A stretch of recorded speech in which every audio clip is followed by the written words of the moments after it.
Just like the American Psycho that I am, I love Phil Collins. He's great.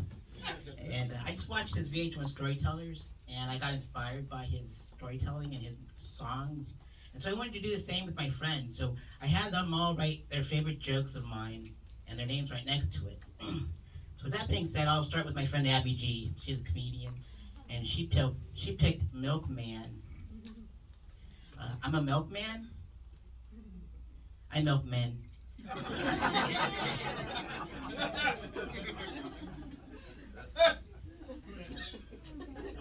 It all started a couple years ago. I went on a date with an old Caucasian man. I'm Asian because he's into young Asian cocks. And on this date, he kept on calling me Charlie. Now, if you don't know, Charlie is a derogatory term for the Vietnamese folks. And I'm Cambodian, we're the blacks of the Asians. I said, call me Brown instead. You know, Charlie Brown. No recording, man. It's okay. And he kept on calling me Charlie, and I said, look, mister, you can call me Charlie all you want. You just keep your Willy Wonka away from my chocolate factory. We're gonna be just fine.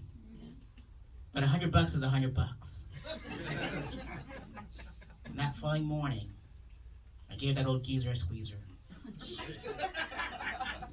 It smelled like napalm in the morning. Because my last name is Ney and Palm, you know. Then I wrote him a little love letter that said, "We love you a long time." Collected only $100, and that's what I call a full metal whacket. But the story behind that joke is, I actually went on a date with an old Caucasian man, and I didn't know we were on a date, and so he gave me $100.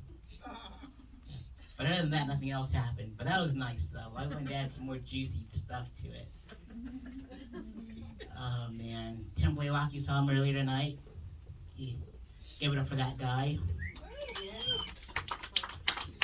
He chose the Oklahoma City bombing. When I was 15 years old, I went to my, I stole a nudie mag from my uncle. But I didn't know how much he cried during sex.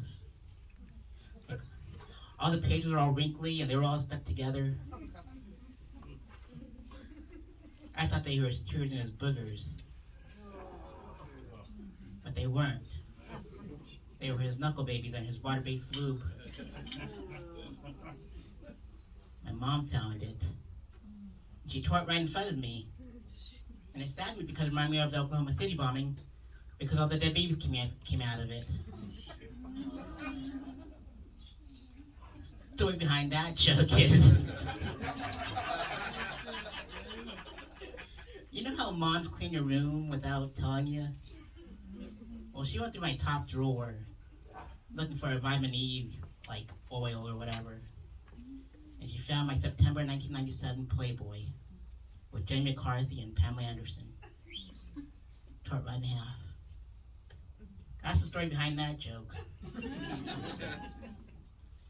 Oh, Annie Polzella, she's so nasty with this one. It's getting worse and worse, I tell you. It's called the BP oil spill. It's a sex position.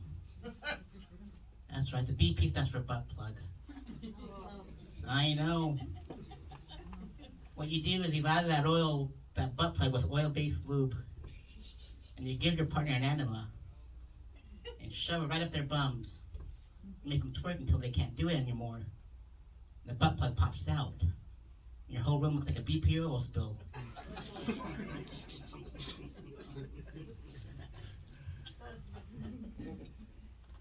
Thanks for the light. And the story behind that joke is, and all enough on that one. Well, you saw it on the news, the BP oil spill on the Gulf Coast or in the Gulf of America, Mexico. Who knows anymore?